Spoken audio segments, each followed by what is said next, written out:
हर साल रथ यात्रा के पहले प्यारे जगन्नाथ जी बीमार पड़ते हैं, लेकिन क्या आप जानते हैं जब वे स्वस्थ होकर निकलते हैं तो लक्ष्मी जी क्यों नाराज हो जाती हैं? चलिए सुनते हैं एक बहुत प्यारी अनसुनी कथा। स्नान पूर्णिमा के दिन 108 कलशों से प्यारे जगन्नाथ, बलभद्र और सुभद्रा जी का पवित्र स्नान होता है। लेकिन इस स्नान के पश्चात भगवानों को ज्वर हो जाता है। उन्हें अड़सर गृह में ले जाया जाता है, जहाँ 15 दिन तक उनका खूब ध्यान रखा जाता है। 15 दिन बाद वे पूरी तरह स्वस्थ होकर मुस्कुराते हुए बाहर आते हैं। प्रिय लक्ष्मी, मैं बलभद्र और सुभद्रा के साथ गुंडीचा मंदिर जाना चाहता हूँ। वहाँ भक्तों से मिलूंगा और गुंडीचा माँ के पास कुछ शांत पल बिताकर 2 दिन में लौट आऊंगा। आपकी तबीयत अभी अभी तो ठीक हुई है, फिर भी जाना जरूरी है। थोड़ा बाहर घूमने से अच्छा लगेगा। सब भक्त हमारा इंतजार कर रहे हैं। ठीक है, पर वादा कीजिए 2 दिन में लौट आएंगे। मेरा मन आपके बिना नहीं लगेगा। वादा करता हूँ, मैं 2 दिन में वापस आ जाऊंगा।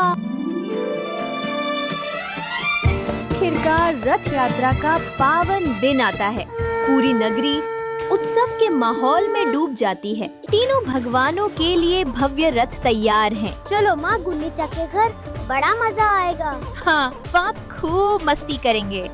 गुंडीचा माँ श्रद्धा और प्रेम से उनका स्वागत करती है। वो रसोई में बैठकर अपने हाथों से खीर, लड्डू और दिव्य व्यंजन बनाती है और स्नेह पूर्वक उन्हें स्वादिष्ट भोजन कराती है। तीनों भाई बहन बड़े आराम और मस्ती से माँ गुंडीचा के मंदिर में रहने लगते हैं। इस बीच देवी लक्ष्मी मंदिर में प्रतीक्षा करती रहती है। दिन बीतने लगता है, लेकिन जगन्नाथ जी वापस नहीं आते। सेवक, क्या मेरे प्रिय जगन्नाथ लौट आए? कोई समाचार आया क्या? क्षमा करे देवी, अभी तक कोई समाचार नहीं है। 2 दिन बीत जाते हैं, फिर 3, 4, 5वां दिन भी आ जाता है। लक्ष्मी जी का धैर्य टूटने लगता है। 2 दिन कहकर गए थे और अब 5 दिन हो गए, फिर भी नहीं लौटे। क्या उनके वचनों का कोई मूल्य नहीं है? मैं यहाँ उनकी प्रतीक्षा में बैठी हूँ। क्या मेरी कोई अहमियत नहीं है? अब बहुत हो गया, अब मुझे स्वयं ही जाना होगा। आज मैं उन्हें बताऊंगी कि वादा करके उसे न निभाने से क्या होता है। सेवकों, मेरी पालकी तुरंत सजाओ। सब मेरे साथ चलने की तैयारी करो। हमें अभी गुंडीचा मंदिर जाना है। प्रभु, माता लक्ष्मी गुंडीचा मंदिर की ओर आ रही हैं और बहुत क्रोधित हैं। ओह, मैं तो वादा ही भूल गया। अब तो वे अवश्य नाराज होंगी। क्या करूं? उनसे कैसे मिलूं? कहीं क्रोध में लक्ष्मी मुझे कोई श्राप न दे दे। जल्दी मंदिर के द्वार बंद कर दो। उधर लक्ष्मी जी का भव्य जुलूस धीरे धीरे गुंडीचा मंदिर के सामने पहुंच गया।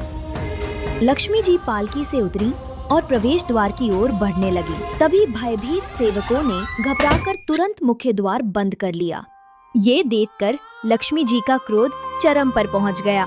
क्रोध से तमतमाती हुई उन्होंने गरज कर आदेश दिया, अच्छा, मेरे लिए द्वार बंद कर दिए? यदि मेरे लिए मंदिर का दरवाजा बंद है तो फिर उनके लिए भी वापसी का मार्ग बंद हो जाएगा। सेवकों, यह रहा मेरे स्वामी का रथ नंदी घोष, इसे तुरंत तोड़ डालो। लक्ष्मी जी उदास मन से लौट चली, लेकिन वो मुख्य मार्ग से नहीं लौटी, बल्कि एक गुप्त गली से होकर गई, जिसे हेरा गोहिरी गली कहा जाता है। उड़िया भाषा में हेरा का अर्थ है देखना।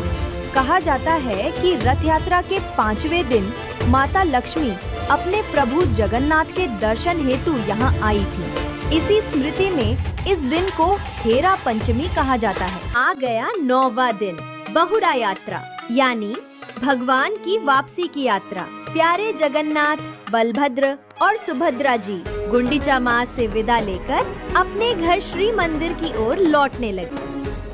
जब तीनों रथ श्री मंदिर लौट रहे थे, तो बीच रास्ते में एक विशेष पड़ाव आया, मौसी माँ का मंदिर।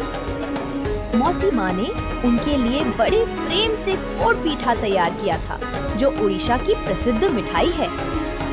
हर वर्ष की तरह तीनों ने स्नेह पूर्वक मौसी माँ के हाथ का बना पोड़ पीठा चखा। इसके बाद उन्होंने आदर पूर्वक मौसी माँ से विदा ली। और रथ पुनः श्री मंदिर की ओर बढ़ चला। शुभ समाचार, आपके प्रिय स्वामी लौट रहे हैं। जगन्नाथ जी का रथ रास्ते में दिख चुका है। क्या मेरे प्यारे जगन्नाथ लौट रहे हैं? शुभ समाचार सुनते ही लक्ष्मी जी का क्रोध एक पल में पिघल जाता है।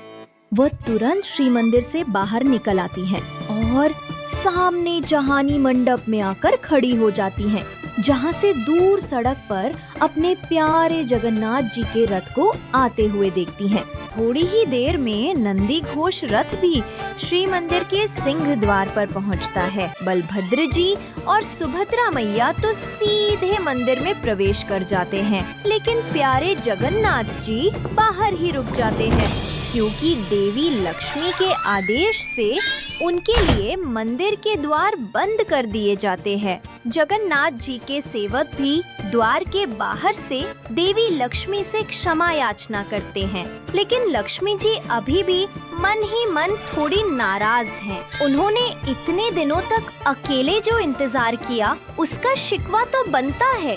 आखिरकार जगन्नाथ जी अपनी प्रिय लक्ष्मी को मनाने के लिए ढेर सारे रसगुल्ले और सुंदर फूलों की माला लेकर आते हैं। देवी लक्ष्मी अपने स्वामी की विनती स्वीकार कर लेती हैं।